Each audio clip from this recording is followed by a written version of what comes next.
हिला देने वाली खबर। जी हाँ दोस्तों, आपका स्वागत है मेरे चैनल ऑसम भोजपुरी पर। वीडियो को पूरा देखिएगा।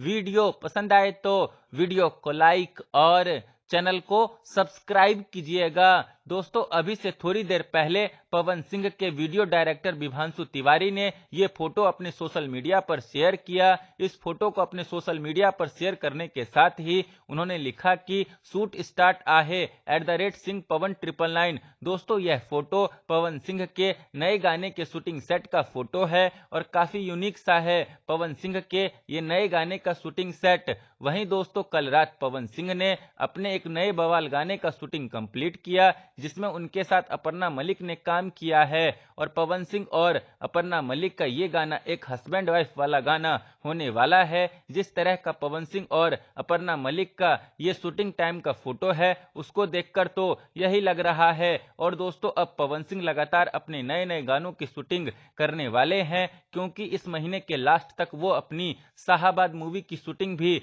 स्टार्ट करेंगे। और देखते हैं कि आज भी काला ओढ़नी गाने का टीजर आता है कि नहीं। खैर, फिर मिलते हैं दोस्तों किसी नए वीडियो में। वीडियो पसंद आए तो वीडियो को लाइक और चैनल को सब्सक्राइब कीजिएगा।